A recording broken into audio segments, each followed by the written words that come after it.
noite. Você está feliz em chegar na casa do Senhor? Quantos acharam que não ia ter culto hoje? Alguém achou que não ia ter culto hoje? Irmãos, não basta a curiosidade de ficar em casa acompanhando o resultado da eleição. Teve que chover ainda, né? Não basta o nosso pastor ter viajado, né? Às vezes aquela motivação extra para quem quer ficar em casa, não é? O pastor foi viajar, não foi na igreja hoje. Ainda teve que alagar a Vila Velha. Mas eu acredito que o fogo do Senhor vai cair aqui nessa noite. Você vê? O Senhor está nesse lugar, que Deus abençoe o grupo de louvor. E estamos preparados para o que o Senhor fará nessa noite, amém? Eu sei que se você veio para receber, não olha para a pequena quantidade de pessoas, devido às circunstâncias que eu já falei. O Senhor, Ele faz da forma que Ele quer. E se só estamos aqui em 50, 60 pessoas, Deus assim o sabia, e Deus assim o queria, amém? Abra a palavra do Senhor no Evangelho segundo escreveu o irmão João Marcos, no capítulo 11. Estou feliz de ver alguns visitantes aqui na casa do Senhor. Depois eu quero pedir para vocês, tem acho que alguns visitantes aqui, não é? Para depois vocês procurarem a gente, está preenchendo um panfleto no final do culto, e você vai ganhar um brinde mais tarde, tá bom? E vocês são muito bem-vindos. Eu queria que você sentisse à vontade. Essa é a casa de Deus, essa é a casa do meu Pai. Então você fique à vontade. Se você tiver vontade de abrir a geladeira, tomar água, tá? Você está em casa. Todos acharam? Marcos capítulo 11.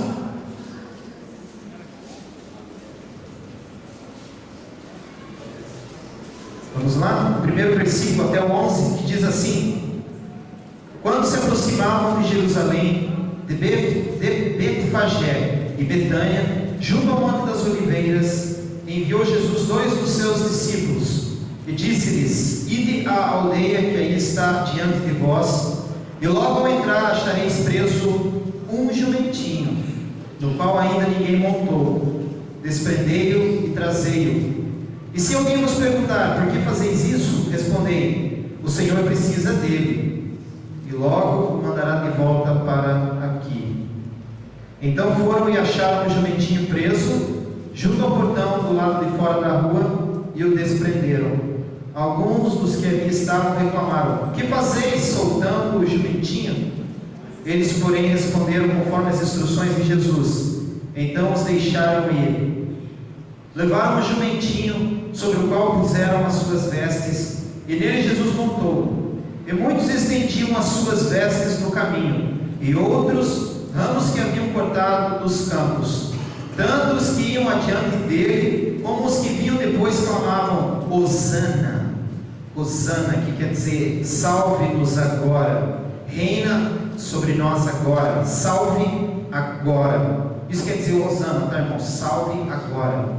Bendito o que vem em nome do Senhor. Bendito o reino que vem, o reino de nosso pai Davi. Hosana nas maiores alturas. E quando entrou em Jerusalém, no templo, tendo observado tudo como fosse já tarde, saiu para Betânia com os 12.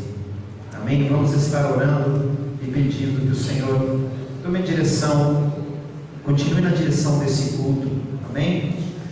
Deus, estamos na Tua presença, Deus, mais esse domingo, e eu sei, ó Deus, que esses poucos minutos que nos restam aqui para frente, Deus, eu sei que são corridos, ó Pai. Então eu peço a Deus que nós não venhamos a desperdiçar esse tempo, Senhor.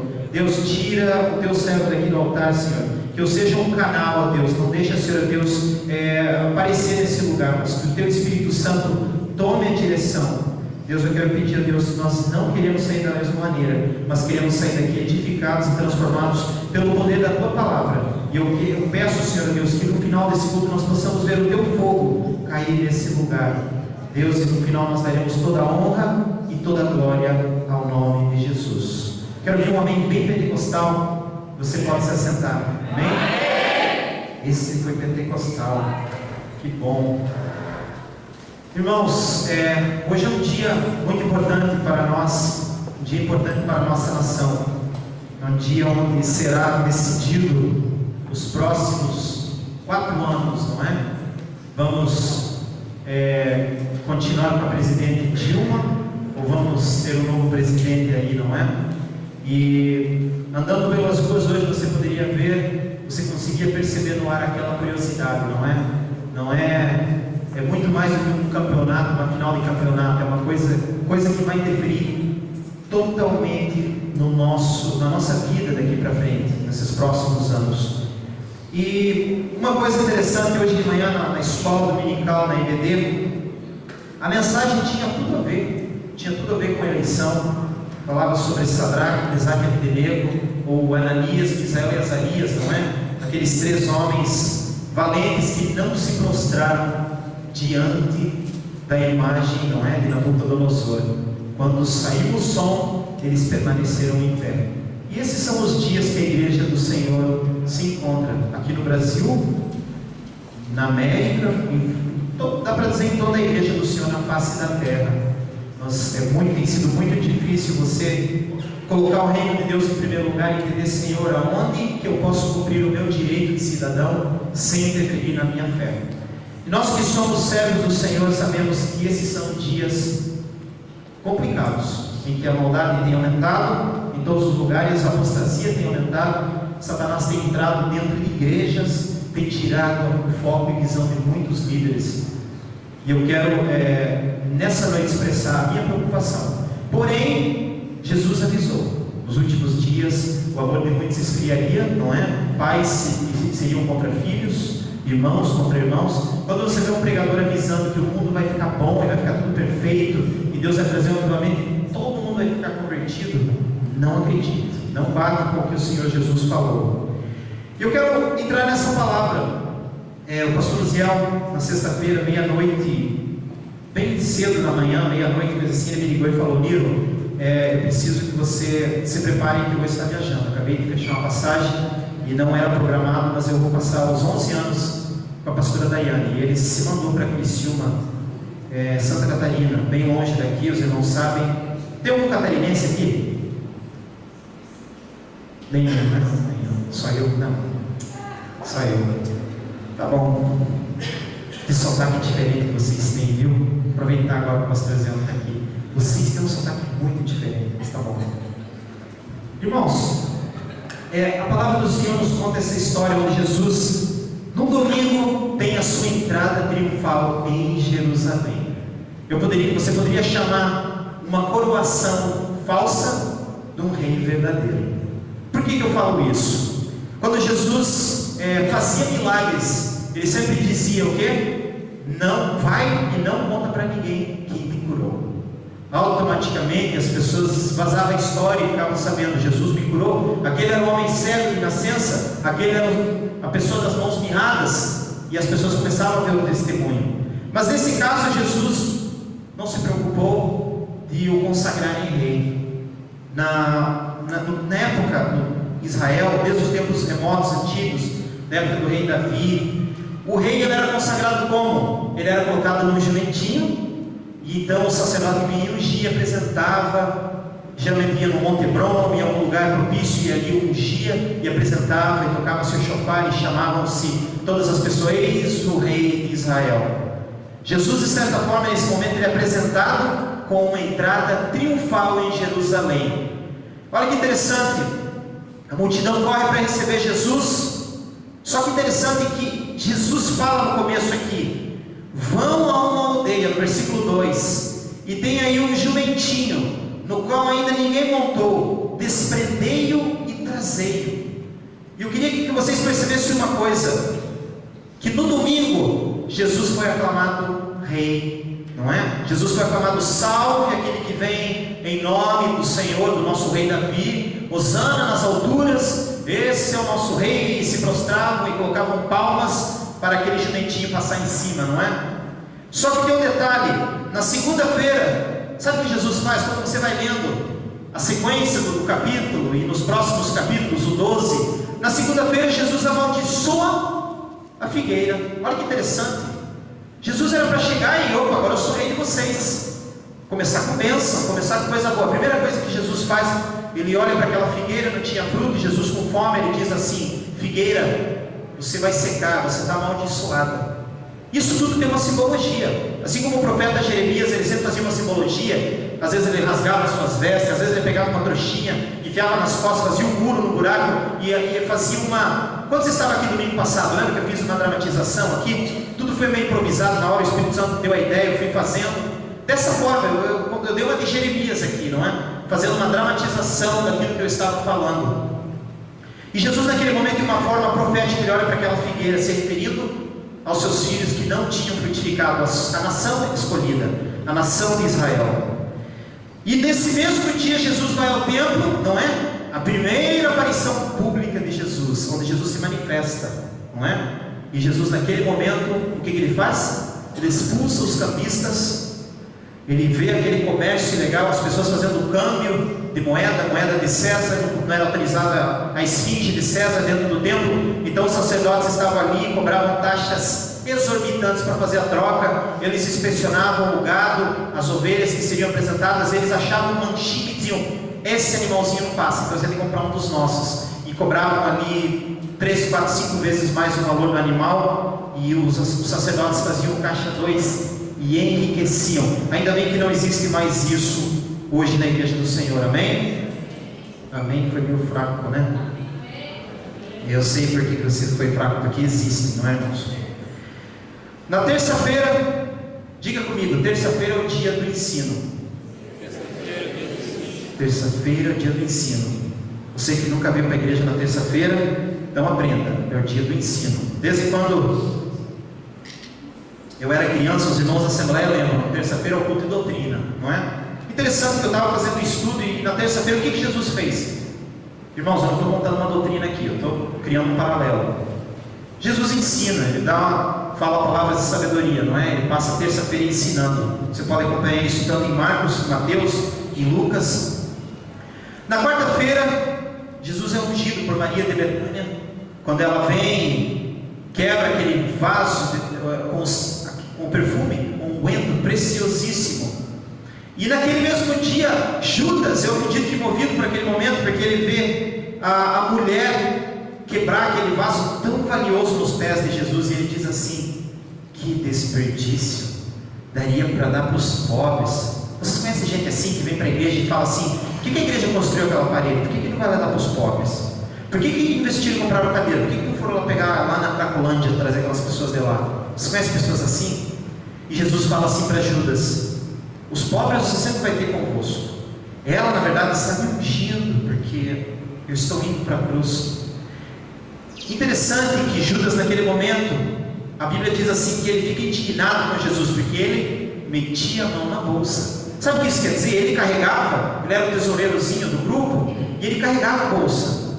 Eu acredito que naquele momento ele ficou irado e falou assim: a partir de agora eu não quero mais. Olha que não é coincidência, no mesmo dia, na quarta-feira, Maria unge os pés de Jesus e Judas resolve traí-lo. Na quinta-feira, a ceia da Páscoa e a traição. A traição acontece.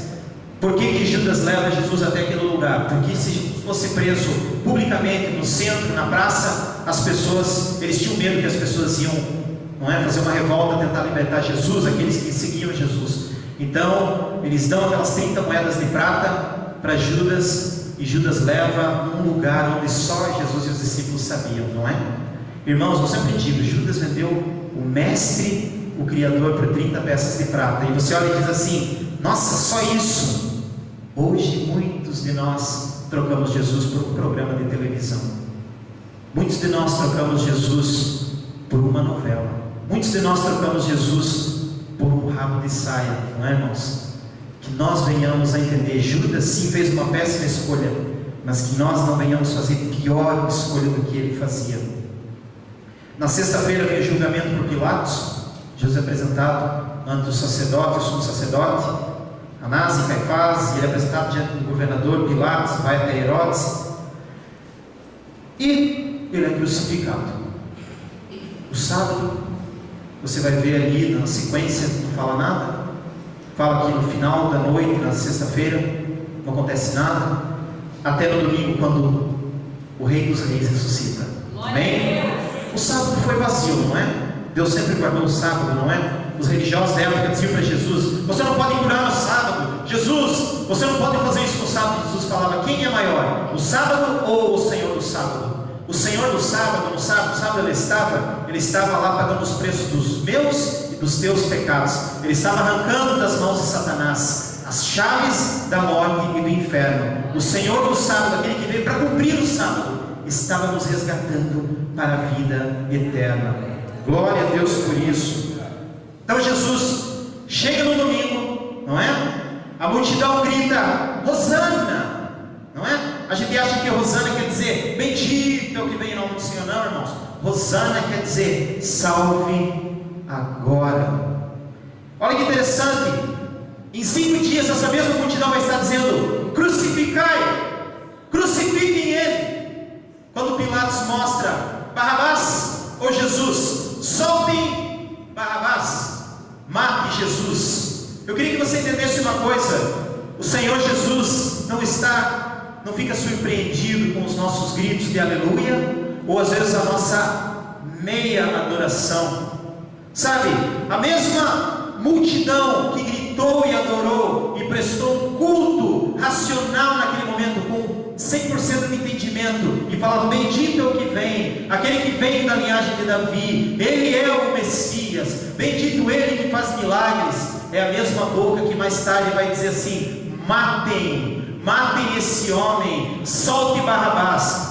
Interessante, não é interessante isso? E que nós venhamos entender nas nossas vidas. O Senhor não está buscando adoração labial. O Senhor busca aqueles que o adorem em espírito e verdade. Amém? Hoje, muitos cristãos têm dito: me ajude. Vem para a igreja e diz: salve agora, Senhor. Salve-me agora. E eles têm o primeiro encontro com Jesus. Eles se apaixonam por Jesus. Eles são atraídos a Cristo através do seu amor, através da história da cruz, a história da redenção. E passa-se os dias, eles dizem: mas Jesus, e aí? É isso? Eu achei que servia a Deus, ia ser de uma forma diferente. Hoje o presbítero Jackson falava de manhã: você foi chamado para lutar. Jesus não nos chama para uma vida de comodismo e preguiça espiritual. Jesus nos chama para viver para Ele. Eu queria fazer uma pergunta aqui, e só vai levantar a mão aquele que realmente quer dizer isso que eu vou perguntar. Não levante a mão por pressão. Quantos aqui querem ter mais experiências com o sobrenatural de Deus aqui? Amém. Isso é uma pesquisa, não é do Ibope nem do Datafolha, porque eles estão mais furados que não sei o que, né? As pesquisas deles ultimamente não tem nada a ver. Quantos de vocês aqui estão satisfeitos com a sua condição atual espiritual? Quantos estão satisfeitos? 2, só 2, 3. Amém. Sabe o que é interessante? 92% aqui não estão satisfeitos. Sabe uma coisa interessante? O Senhor, se você chegou até aqui nessa noite e você não está satisfeito, tem uma coisa dentro de você que vai fazer a tua vida começar a alcançar lugares mais altos. E sabe o que é chamado? É a unção do Espírito Santo de Deus. Sabe quando o Espírito Santo de Deus vem e transforma a nossa vida, a gente começa a ficar malucos por Jesus. É quando você diz assim: eu não sirvo Jesus por ser convencional, eu sirvo Jesus porque eu entreguei a minha vida a Ele. Está aqui a pastora Gesiane. Eu não sou casado com a Gesiane porque ela me faz bem. Eu sou casado com a Gesiane porque eu decidi amar ela até o último segundo da minha vida. Não porque ela sabe cozinhar um arroz maravilhoso, ou porque ela às vezes vai lá mexer na máquina de lavar, porque às vezes eu tenho que lavar roupa também, né? Raramente, eu lavo mais a louça, né? Não é por causa disso. Se eu for casado com ela enquanto ela me fizer bem, nosso casamento não vai longe, não. Mas quando eu decidi, eu vou ser casado com ela porque eu amo ela é a pessoa da minha vida. E é assim que a gente tem que servir a Jesus. Quando Jesus se tornará o mais importante na nossa vida, sabe quando? Quando Jesus for tudo que estiver no nosso coração. Não tem como você se apaixonar por Jesus se dentro do teu coração 35% é o Botafogo, não é? 15% é a loteria, 10% é a tua paixão, as tuas paixões mundanas, e 37% de Jesus. Eu sou mal de matemática. Não vai funcionar no momento que Jesus for 99,9% da sua vida e 0,1% for uma vida promíscua. Nós precisamos estar com o nosso coração 100% apaixonados, totalmente cativados por Jesus, prontos para dar a nossa vida por Ele. Então o Espírito Santo virá e transformará a nossa vida. Então a unção do Espírito Santo virá, o fogo de Deus consumirá o nosso coração. O Adoniram Judson, primeiro missionário americano enviado para outro lugar, quando eles oraram por ele, eles falaram assim: nós oramos, elegimos você missionário para a Índia, para a Birmânia, você vai morrer pelo Evangelho. Eles não fizeram uma oraçãozinha para ele fazer um turismo, olhar lá como que era os costumes da época, irmão Júnior, ver se teria condições de abrir uma igreja, ficar lá um ano e depois voltar e abrir um escritório nos Estados Unidos e ficar falando o resto da vida testemunhos da missão. Não, eles: estou indo para morrer por Jesus. Eric Liddell, quantos aqui assistiram Carruagem de Fogo? Quantos aqui tem mais que 30 anos? Acho que os 20 anos aqui, eu já perdi todos vocês aqui. Mas quem tem mais que 30 anos, teve um filme que ganhou Oscars no ano de 1980, chamado Carruagens de Fogo. Conta a história de um missionário escocês chamado Eric Liddell. E quando a história é interessante, ele era um homem muito dedicado a Deus. Ele falava assim: eu não trabalho no domingo, eu fico em casa, é o dia do Senhor, é o dia de ir para a igreja, é o dia de ficar em casa com a família. E ele começou a perder várias competições, porque ele dizia: eu não abro mão do dia da família, do dia de buscar a presença de Deus. E as pessoas falavam: você é doido. E esse homem, quando ele era especialista em 200 metros ou 400 metros, eu não lembro, mas quando chegou numa grande prova famosa do filme esse Carruagens, Chariots of Fire, tem aquela música famosa, instrumental, os irmãos aqui vão lembrar, os irmãos mais antigos, o Mr. Bean tocou lá na abertura da Olimpíada. E naquele momento ele diz assim: não é minha especialidade esse tipo de corrida, mas eu vou correr. Então ele corre e ganha, milagrosamente ele ganha aquela corrida. Ele se torna o Michael Jordan da época, ele se tornou o Neymar da época, ele se tornou um grande ídolo para a juventude, principalmente da Escócia, que nunca teve um medalhista de ouro até aquela época nas Olimpíadas. Mas aquele jovem com 20 e pouquinhos anos, ele diz assim: eu vou fazer missão. Deus me chamou, eu estou indo embora para a China, vou lá fazer obra missionária. Muitas pessoas não ouviram falar de Jesus. Na época a mídia falou assim: nós estamos tendo uma grande perda, a Escócia está perdendo o seu mais célebre cidadão. E sem ir embora fazer missão. E aí, querido, naquele momento ele colocou na balança o que valia a glória humana e o que valia trabalhar e morrer por Jesus. E aquele homem coloca seu chapelão, aquele seu jaleco, e diz que a estação ferroviária, o pastor Alistair Begg fez um estudo sobre a vida dele, diz que não cabia tanta gente com aquelas máquinas antigas fotográficas, queriam pegar o último autógrafo, queriam bater a última foto dele e queriam dar o seu adeus, e as senhoras com lenços e aquela população lotando aquele metrô, aquela estação ferroviária. Liga-se aquelas turbinas, aquelas Maria Fumaça, aquela fumaça, e ele entra no trem. E quando ele entrou no trem, ele falou assim: a última impressão que eles terão de mim é: eu sou um herói. Ele falou assim: não é essa a última impressão que eles têm que ter de mim. E aí, querido, abre a porta, coloca para fora seu peito, seu pulmão, e diz assim com toda a sua força: Cristo para o mundo, porque o mundo precisa de Cristo. E aquele trem vai à distância, e aquelas pessoas nunca mais viram Eric Liddell com vida. Ele vai para a China, contrai uma doença, fica lá e morre, ganha muitas pessoas. Ele trabalha na faculdade e ele se tornou uma inspiração. Até hoje, as gotas de sangue dele que foram brotadas no chão se tornaram em sementes que germinaram em milhares e milhares de almas. Esse tipo de paixão você só adquire quando você aprende a entregar a sua vida 100% a Deus. Eu não estou falando aqui somente de salvação, eu estou falando de dedicar a Deus um ministério, dizer: Senhor, eis-me aqui, usa-me, Senhor, eu quero ser usado por Ti. Aquelas vozes que estão gritando: Hosana, Hosana, ó que vem! E embaixo de Jesus tem um jumentinho quietinho carregando Jesus. Olha que interessante. Eu acho que nós temos que voltar a ser mais igual ao jumentinho. Sabia, irmão Júnior? Sabia? A gente deveria ser mais igual ao jumentinho e menos igual à plateia. Porque a plateia, numa hora está gritando uma coisa, em outro momento está falando outra coisa. O jumentinho não, o jumentinho estava parado no lugar que Jesus falou que ele ia estar. Eles chegaram, eles amarraram o jumentinho veio quieto. Ele nunca tinha sido montado antes. O jumentinho poderia muito bem ter estranhado. O que é isso? Nunca alguém se de mim. Poderia ter dado um chute, não é, esquina? Teria dado um chute em alguém machucado. Mas aquele jumentinho silencioso vai carregando o Rei dos Reis. Olha que interessante. Por que Jesus fez isso, irmã Kátia? Por que Jesus não pegou um corcel, aqueles cavalos lindos, gigantes, com aqueles rabos compridos, aqueles cavalos de milionários? Jesus não é poderoso, não é imponente, ele poderia ter... Lembra da semana passada que foi falado aqui? Por que Jesus não nasceu no hotel 5 estrelas? Sabe uma coisa? A razão que Jesus veio montado naquele jumentinho, vai lá em Zacarias 9:9. Olha o que Zacarias profetiza 500 anos antes. Zacarias diz assim, ó: alegra-te muito, ó filha de Sião, exulta, ó filha de Jerusalém, eis aí que vem o Rei, justo e salvador, humilde, montado em um jumento. Não um jumentinho, cria de jumento, um jumento puro, não tem nenhuma mistura.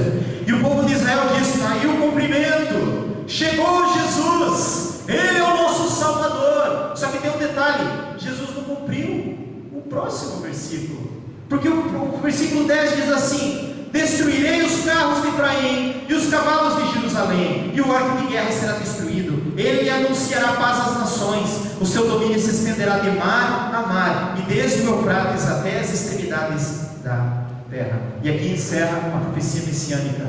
Interessante, presta atenção. O povo vê o cumprimento na sua totalidade no versículo 9, e o 10 não acontece. Olha que interessante. Sabe o que é? O primeiro versículo está falando o primeiro advento de Jesus. É esse mesmo: eis o teu rei chega no jumentinho.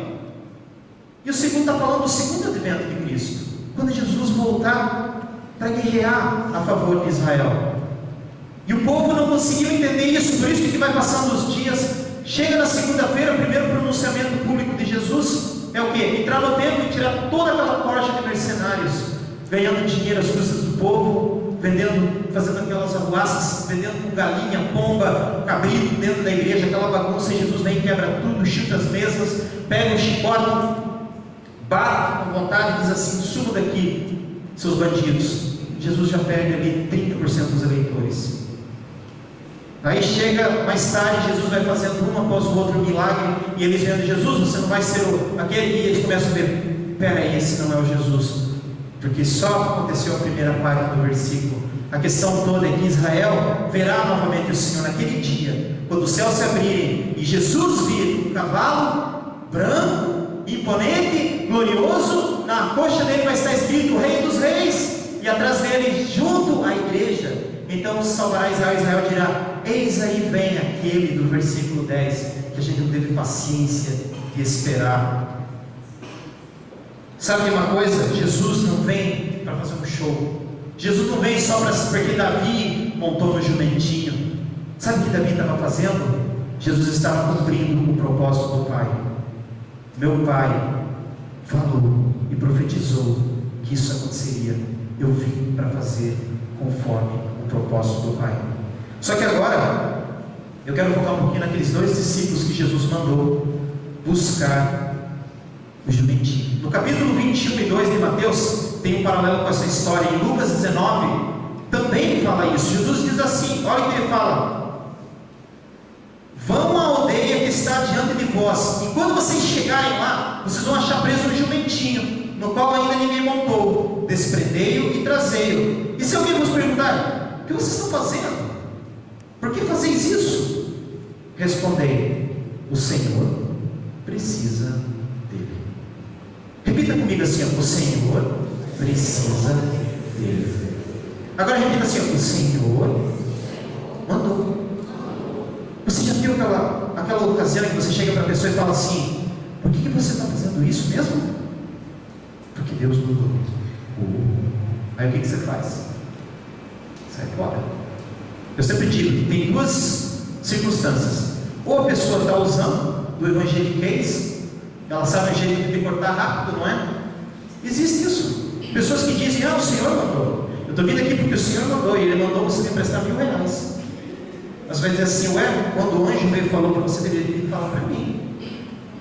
Ou então o rapazinho chega para você assim: o Senhor falou que você vai ser a minha esposa. Aí você vai dizer assim, moça, pois é, o anjo deveria ter mandado 2 anjos, um para avisar lá e outro para avisar aqui, né? Muitas pessoas têm feito crimes em nome de Deus. Olha, em 1850 na Birmânia, 160 pessoas foram enterradas vivas, porque o Deus deles da época tinha mandado, uma religião, uma seita.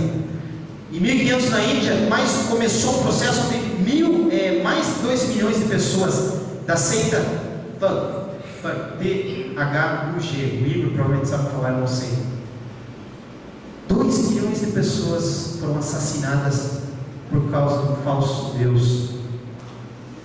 A Inquisição medieval, que começou em 1200, começou em 1100 alguma coisa, quando Nero queima Roma e mata muitos dos cristãos. Não, desculpe, irmãos, eu estou fazendo confusão. A Inquisição medieval em 1200, onde milhares e milhares de pessoas morreram. Em Salem, Massachusetts, 100 e poucas bruxas foram queimadas vivas, quando não poderia haver uma outra igreja. Eles falavam, nós estamos fazendo isso por causa de Deus. Nos últimos 1200 anos, os jihadis, né? Aqueles terroristas, extremistas árabes, têm matado milhões de pessoas nos últimos 12 séculos, em nome de Allah. Eu não estou falando desse tipo, Deus mandou. Eu estou fazendo isso em nome de Deus.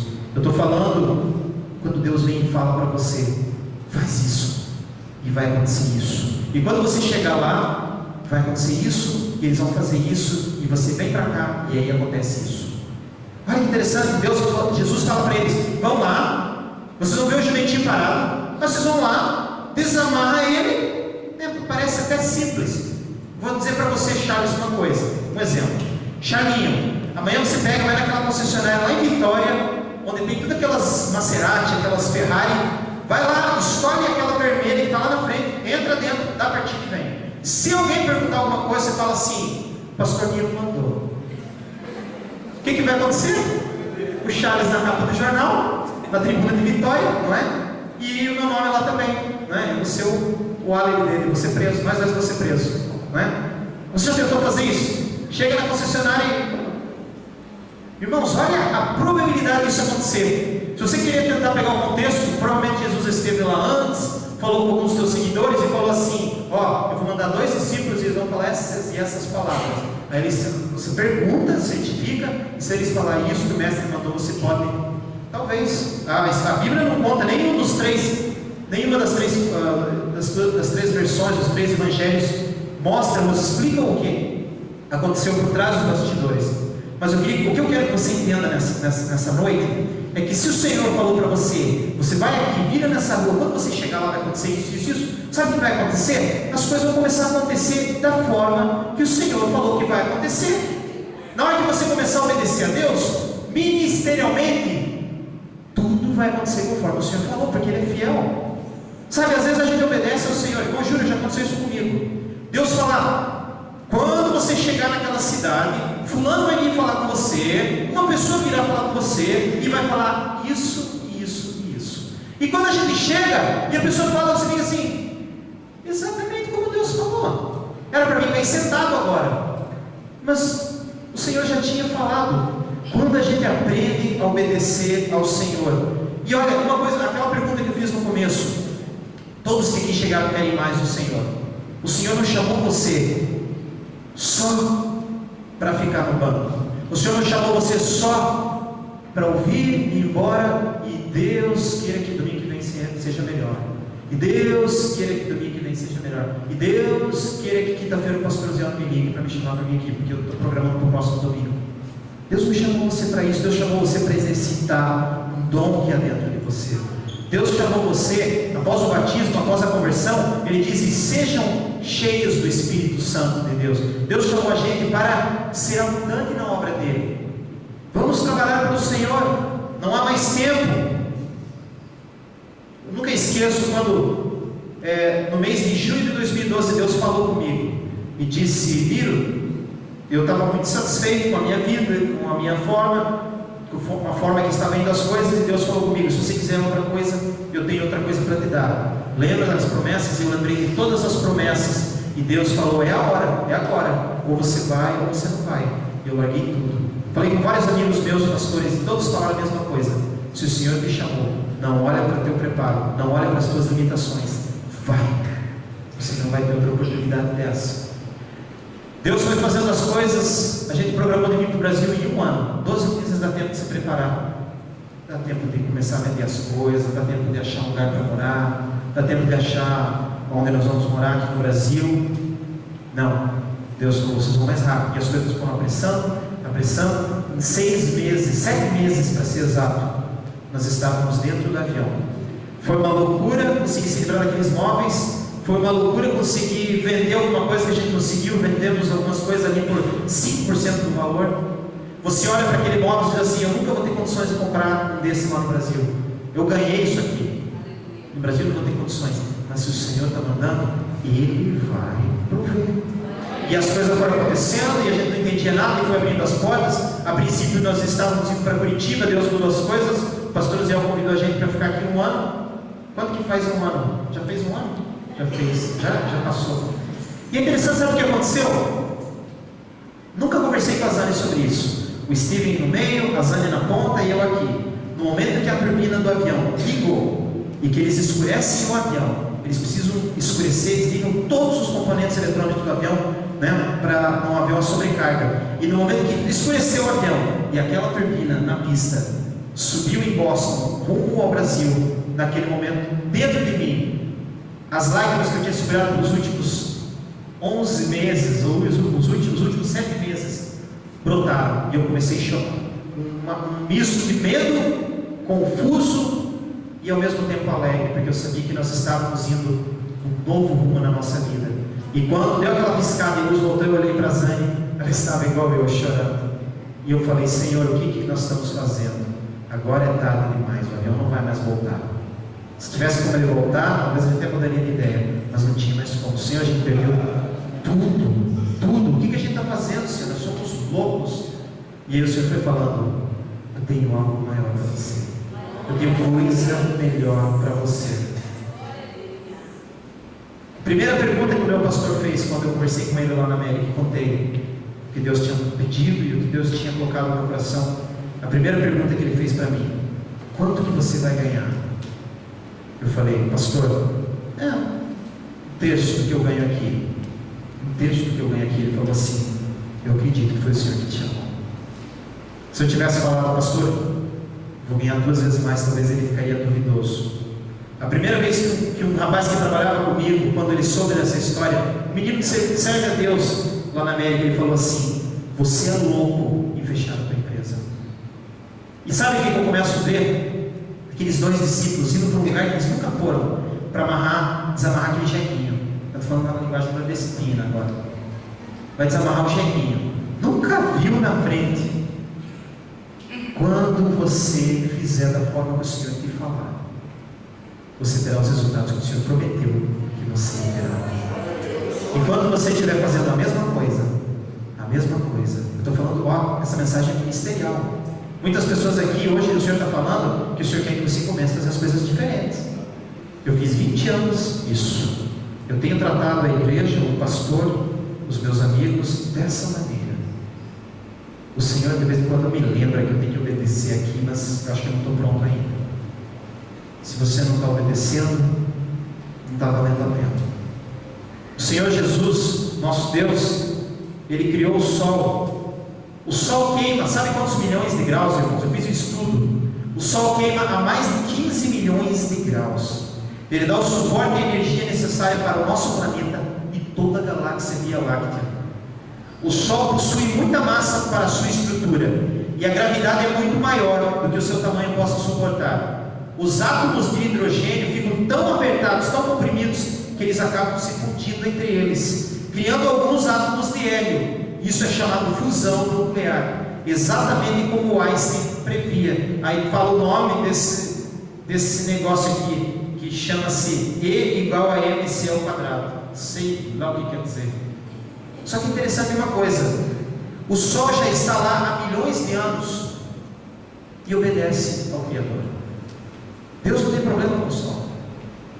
Mas Deus colocou o Sol lá, o Sol fica parado e o Sol não vai nunca mover. Deus falou, deu uma ordem, fiquei parado e não sei inerte. Não. Os astros obedecem à voz do Criador. A natureza obedece à voz do Criador. Deus um dia falou: peixe, vai para lá. Onde? Vai para lá. Tem um doidinho lá que vai ser jogado naquele barco. Fica pretinho do barco. E quando ele fica se abocando, ele não mastiga. Ok, Senhor, você está mandando. Imagina o som daquela baleia, daquele peixe. E cai aquele doidinho desobediente. O que o peixe faz? Nhete. Sei lá o que o líquido faz para o Jonas. Ele fica todo descascado, ele fica queimado com o líquido gástrico. Mas ele fica ali no ventre da baleia 3 dias, não é? Daquele peixe, daquela baleia. E aí Deus fala: agora leva ele para aquele lugar e gosta dele naquela praia.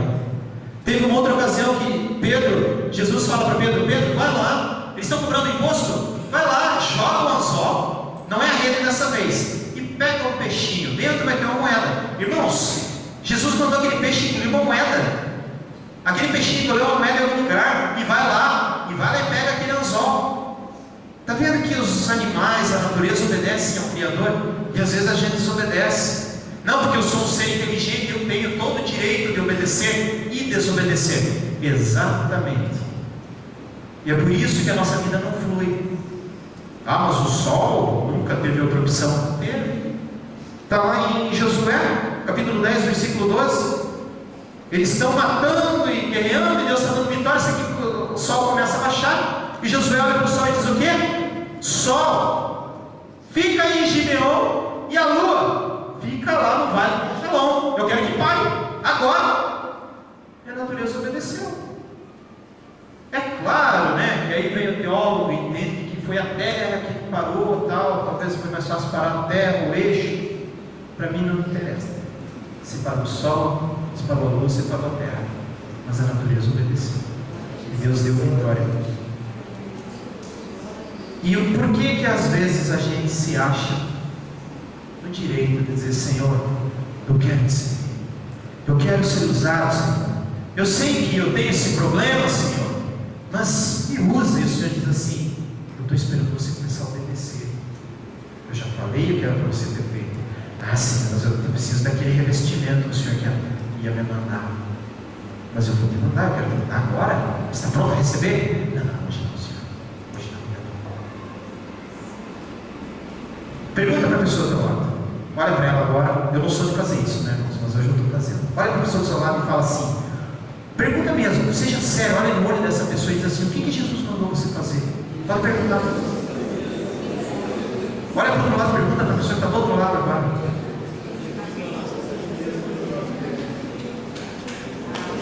Jesus, ele pede para a gente fazer umas coisas estranhas. Só que Jesus está esperando a nossa obediência.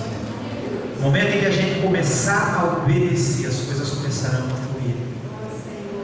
O Senhor, ele está esperando a nossa obediência. Imagine, eu queria que você pensasse comigo: Noé. Deus chega para mim e fala assim: Noé, eu vou mandar um dilúvio sobre a terra. Imagine Noé, irmãos, que doidinho, construir a arca, nunca tinha chovido antes.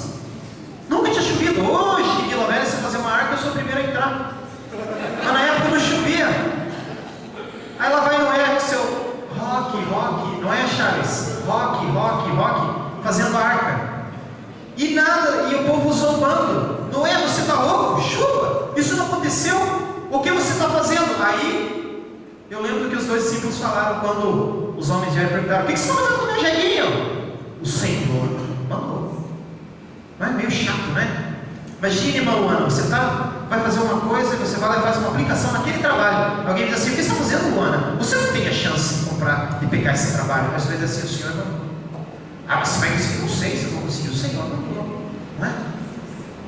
Josué marchando em círculo em volta de Jericó. Vocês estão loucos? O que isso quer dizer? Nunca vi alguém guerrear dessa maneira? Eu que voltinha.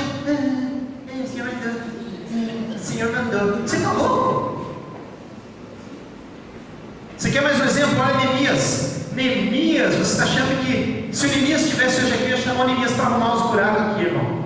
Esse buraco, aquele lá, aquela parede. Porque o Neemias era um homem que arrumava. Não ficou brecha nenhuma. Ele estava com uma mão na espada e com a outra na picareta, não é? Uma mão na enxada e com a outra na espanadeira. Uma mão na lixa, com a mão na espada. O tempo inteiro. Neemias, você está achando que vai conseguir reparar? Tobias, Sambalate, aqueles homens. nojento.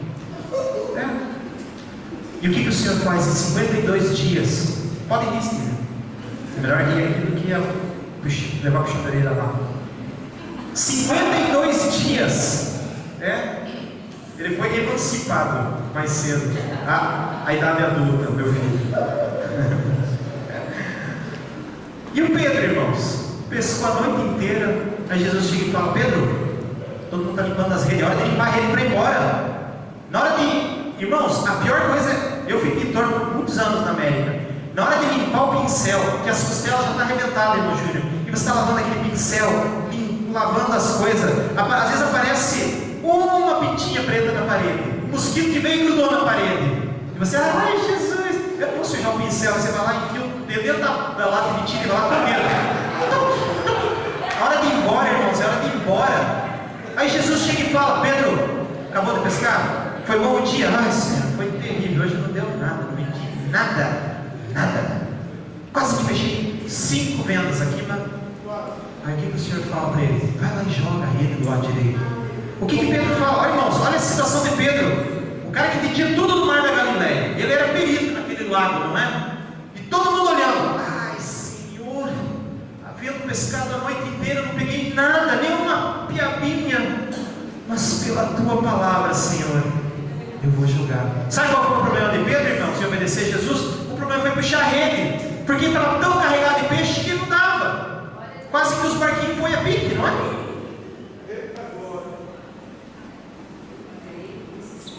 E agora Jesus, por que você não desiste da cruz?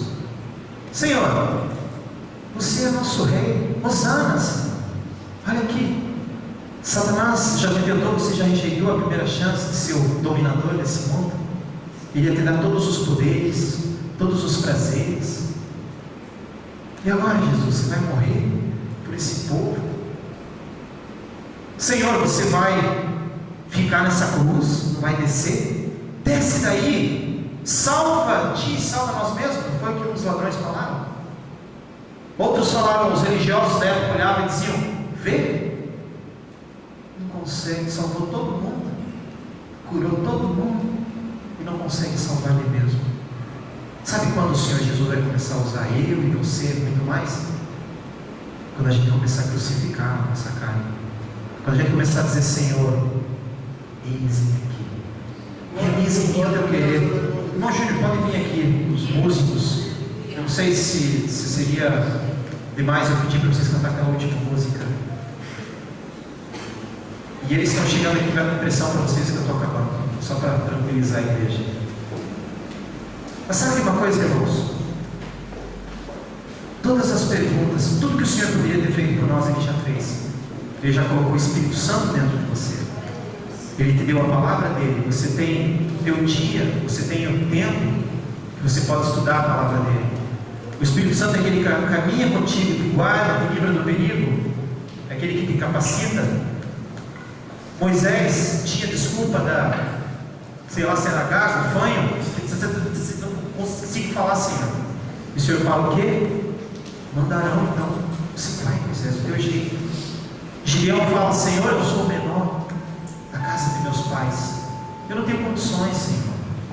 E o Senhor disse: vai, varão do moço. O que é que nós estamos esperando?